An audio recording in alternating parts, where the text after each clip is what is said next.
Allahu Akbar. Gara tokkichummaa Rabbii dhugoomsutti hin deemtaa? Saa sirriitti malee haa dubbachuu maaliif yoon seeni dafanii wal baasuu bakka gaarii naa kennu bakka naan mallee naa kennan haa galatoomanii fi wanni maali galata namaas hin balleessanii bakka hedduu naa kennan garuu gara shaada kanatti waa gaafan gaggaafadhu ijoolleen bakka namni si wanni maali siin jedhagaa yoon ol bees ijoolleen koomentii irratti bakka akka malee wanni jedhu hedduun wanni jedhan anis wanti gaggaafadhu waa sheexanaa waan adda addaan gaafadha kanuma jibbanii xiqqoo maali siin jedhagaa respektiin hin jiru achi immoo kabaja wayisi kan inni maal jennaan gaafa naqee wani jedhu maal kabaja naa kennanii maal jennaan bakka naan mallee yoo naa kennan dhugaa dubbachuuf naa kennanii turan sirriidha bakka kabaja naan mallee yoo ol seena dafanii bakka gaarii na qabu wani naan jedhu na kabaju kabaja gaarii naa kennanii turan haa galatooman kanaafis. Indoomsitti xiqqaate utuu Itoophiyaa ta'e jiraate immoo fuuldura dhaabaniiti waldaa charchiitti akka ati sabbaqtu si godhu madirakii irra baane utuu achi jiraatteeti. Kun indoomti kooramaa miti miidhamu. Dhugaa inni illee na gaafachaa turan jechuun namoonni tokko na gaafatanii nama asii gaaftu guyyaa tokko hin deeme wanni dhaqee dhaggeeffadhe guyyaa tokkicha hin deeme wanni achitti wal nu qunnamsiisi. Bilbilaan waldaa. No waldaa. Biyya jirtaati? Egaa Finfinneen jira bar. Allahumma najjina hayya. Deemeera guyyaa tokko deemee ilaaleera.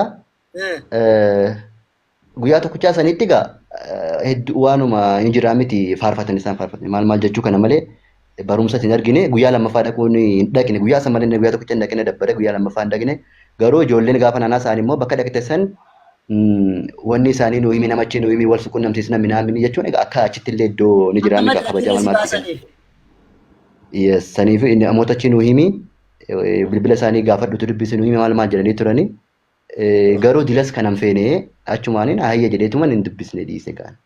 Garuu gaaf sana raajiin siin himamne gaaf tokko an ortodoksiidha dirqamaan kottu malee naan jedhee geedoo biyya jedhamtutti hin baradha haayiskuulii baratu jira hin deemna malee jedhanii torbee tokko na kadhatanii nan dide ijoolleen yeroo inni kopheen ta'edhaan ortodoksiidha. Inna gaaf tokko bakka hin deemna harkuma na qabanii lama ta'anii gotoota inni geessan warri pheen ta'e tole jedhee deemee jilbeeffadha kanu jilbeeffadha jennaan gad jedhee jilbeeffadhee Barararararararaan jedhee tola namni wayi addisii uftee tararaaraa uftee tala gaafa biyya galtu kana si qunnama kana sitti dhufa danda'e keessa darbi malee jechaa oole. Ano gaduma jedhee hiriyoo tokko ija jalaatiin ilaala maal hojjetaa yeroo dheessaa asiis utuma ilaaluuti achiif hin baane eenyuun akkas jechaa oole jedhe namni haaraa sii kaayyuu jedhe maal silaa nama haaraa na malee maaltu jira utuu wayitiyoo nama shamoo jaataanee kadhannaa mandaraa jedhamu tokko jira waldaa miti sanuu kadhannaa mandaraati. Taadaan haaraa ta'uu koo silumaayyuun beeka kunoo waaqayyo natti hime nama haaraa jira jedhanii naan jedhe. Maaltu na qunnama naan kana siisi qunnama naan jedhan warri nageessanis ijoollee moollaa kooti waan ta'aniif kiramtii mee na qunnamamu nan qunnamu jedhee naqqee taa'ee eegi. Inuman eegatu neegu kiramtiin bee timurtii kottan deebe bakka jarri kun hin soobdeedheeni kee hangale. Kanaafuuti waan baay'ee siin jedhu ati silaa ammana iyyuu kan siin hin jenne namni haaraan dhufne kan siin jedhan raajiin sun badaa raajummaa gamnummaa kana qabu jechuudha. Walumaa galatti dhumarratti amma gaaffii silaa ammaa keessa jiru xumurattee. Jechuun isa ammaa irratti wanti jette sila ani jalqaba yoo asirratti miidiyaa irratti miti kan hin fudhadhee mana miidiyaa irra na beekan malee warri lafaarraa baay'ee nan beekan. Achittis gaafa dhaqee callisituman ijoollee safaraatii wajjin jechuun nama bunni tokko jira isaanii wajjiniin callisee dhaqe malee warri achi nan beekan utuu na beekaniiti sila tarii jechuu danda'u gaa nan beekan namuu miidiyaa irra qofa na beekan. Immoo wal nu barsiisii jennaan wal barsiisuudhaaf wani hin jenne dhaqee bilbila walii bilbila isaanii fuudhee kenneef hin jenne. Kanumaan hin dhiise jechuun ijoolleen biyya jijjiiranii naannoo fafagoo jiran na dawwalanii naannoo achi warra jiran wal na barsiisii jiranii turan barsiisuuf hin yaalle yaannin dhiise. Jecha keerraa waan hin hubadhee edaa na biyyi miti kan achi taa'eetu raajiidha jedhanii na beekuu qabu jette atoo si beekan malee danda'anii dubbatanii kan beekani utuu beekanii maa nama islaama haaraa dhufe jedhanii lallabanii ol si qotatanii achas baasii kootu baay'isiin jedhanii ol si fiduu ture hin beekan jechuudha. Kanaafuu namni akka jaratti meen jiru jarruma wal qunnamsiisne jechuun isaanii dhugaadha dhumarratti indoom elaa waan tokko jira beektaa gaafa wanni deemtu achi galma wanni isaanii deemtu waldaa dhumarratti gaafa yeroo dhuma sangataa raawwachuudhaan namni haaraan dhuftan ol kaa'aa jedhama harruma dhuftan jechuun amanaa iddoo biraas haa ta'u amanaa adda miti waldaan amanaa waldaa biraa dhufes haa ta'u haaraan ol kaa'aa jedhama ol ka'eera nama lama qofa kee gaaf sana qacarraatee anaaf mucaa tokkicha qofa kee mucichi hin beeku wanni ta'ise nu laalaniituma yoo asitti hafuu barbaadan maqaa keessan galmeeffadhaa yoo hangaa qabsanii amanee ganaa torbaan tokkotti hin dhaqe nan barreesse na baruun nees abbichi immoo guyyaa san waa dubbachaa ture maal jechaa ture mul'ata wayin argee maali edaa argaan ture maal jedhee waa adda dubbachuu ture namichi waan awwal qabatu miti. Angaruu na baruu hin dandeenye. Silaa na baruu qaba ture. Egaa mul'ata wayii argee waan addaatti na baruu qaba ture. Na baruu hin dandeenye. Gaanis ittis hin himne ol keetuma wani jedhee achittis galmaa'ee irra garuu haaraan dhufe jedhee useetuman galmaa'ee deeme ani amanaadhas maalis haaraadhas hin jenneen. Monni jechuun iddoo biraatiin dhufe maalis hin jenneen useetuman galmaa'ee deeme. Eewwaa. Waan ajaa'ibaati. Waan baay'ee si gaafachuuf deema garuu waa'ee nama dhuunfaarraa dubbatuun barbaadu. Ati masumatti taafu. Tole islaamummaa irraa gaaffii qabdu xumurtee? Rakkee boqotu mireera. Machuun ijoolleen galatoomanii hamdiin faana ijoolleen tokko tokko kitaaba hedduu naa erganii dubbisaan ture. Jechuun haa galatoom wanti jabaa natti ta'e hedduun sana galeera waan ta'eef duras immoo keessan tures durumayyuu shubahaata jechuun wal fakkii fi shakkii na keessa galeefiti. Bootaan ammallee argachuu tarii na shawwadin itti fakkaata dhaqee bootaan ammallee argachuutu. Aayidaan isaa beektaa nama shawwadaa beektaa. Miidiyaa kana irratti yeroo bakka hubanni wayii argatte bakka si mallisanii achi ilaaluu fi achumaan immoo beekamtii sana achumaan beekamtii wayii argadha maal jechuuf shawwadamuu faasa keessa jira. Namni beekamtiin barbaadne jiru miidiyaa kana irra dhufee nima barbaada garuu wanni qaba maali gadaba yookaan immoo limiitii qaba beekumsi. Yes limiitii sanirra darbeetu mata dhiif akka naan malee naa kenninaan sanuma jala lallaareetiin gaafate. Abshir. Kanaafuu irra amma asumatti irra waan hafeeniin barada wanni jedha. Ani kana hundarra maru baguma hanga ammaattuu gaaffii wanneen afran kun na keessaa hin badini baga na cinqee baga na rakkisee baga na gadhiisuu dide kanuma yaada. Jazaakallahu khairan. Gaaffii islaamaa keessa jiru fitattetta waan barachuu qabdu moo nan baradha jettetta hedduu namatti tola. Garuu waan si gaafadha. Waan jarri jedhanitti si waaman sun har'a si keessatti hafteetti moo dhiqattee kaa dhufaa jirta harka kee? La wallahi la jechuun wanti nama keessatti hafuutu hin jiru bar dhugaa dubbachuuf wanti nama keessatti hafu hin jiru bar maaliif tokkichillee wanti namatti tolu yoo jiraate namni isatti amane ala anatti amana ana mala inni gara abbaa deemu hin jiru jedhe namni anatti amana jireenya bara bara argataa jedhe isatti amanu jechuun waaqayyo tokkichoomsuu jechuudha miti an kanumatti nu badde kana achi wanti si keessatti hafu hin jiru wanti si keessatti hafu silaa jiraate ko utuu akka ayatota ammaa kana jee haa ta'u wanti ni jedhus asuma si oofa tokkicha abbaa keessaniif abbaa koo waaqayyo keessaniif gara waaqayyo kootittiin bootaa isinii qopheessuuf nan deema jedhee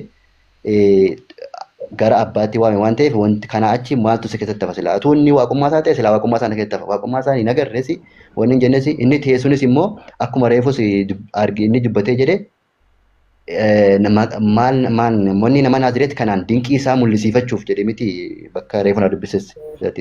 Yesuus nama Naazireet kana. Bootaan qabadhu garuu yeroo hedduu dubbiseetu mana wani jedha. Yesuus nama Naazireet kanaan dinqii isaa mul'isiifachuuf jedhe. Kanaaf akkuma quraanni reefu jedhe quraana keessaa si kaase immoo wa'ubrihu al-akmaa wal abrasa uhyil mawtaa bi'iznillah jedhe dandeettii rabbiitiin. Kanaaf wanti inni keessatti hafu maaltu jira quraanaan alatti wanti hin jiru sirraa sachi wanti keessatti hafu jedhee nama keessatti hafu jedheeti hin jiru wanti keessatti hafu. Galatoomii inni anaan malee gara abbaan deemtan jedhe silumaayyuu sillaalatu warra Israa'elootaa ture inshaallah sanas gaafa wanni itti sirriitti hubatta. Walumaa galatti amma waa nyaannu moo akkami yaani gara tokkichummaa rabbii dhugoomsutti hin deemta? Saa sirriitti malee hayi. Wannummaan dhufeefuu kanaaf hin jechuu jira bara. Ayyee yoo akkas ta'e qaxxalii diinaa daa'imman illee makiinaa kennaan ta'uuf hin hirkadhee jiraati qaxxalii nama qaxxinaa taanaan.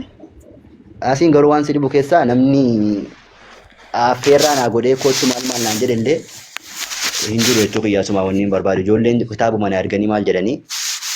Ustaazam diiba. Anumatu wanni jedhe. Ayyuu.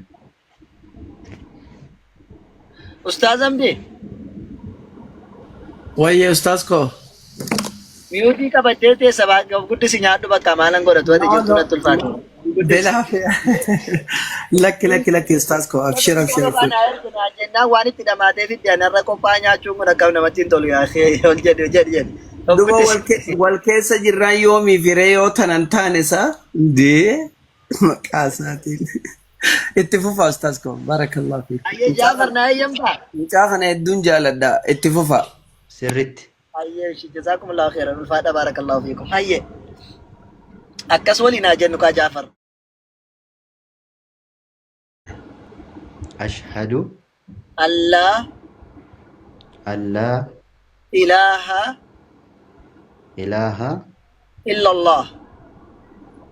illallah wa ashhadu وأشهد أن أن محمد رسول الله محمد رسول الله أن عيسى عبد الله وأن عيسى عبد الله ورسوله ورسوله كان نغان قبرمو كان دوغادان قبرمو الله ملي أكا هنجره الله ملي أكا هنجره رغانم بيا رغانم بيا نبي محمدis نبي محمدis نبي دغا في دما نبي دوغا في دوما ta'uu isaanii ta'uu isaanii keessa koon fudhadhee arraba koon ragaa beera. keessa kiyyaan fudhadhee arraba kiyyaanis ragaa beera. Iyesuusis ilma rabbii osoo hin taane ilma rabbii osoo hin taane gabricha rabbii fi ergamaa rabbii malee waaqayyo ta'uu fi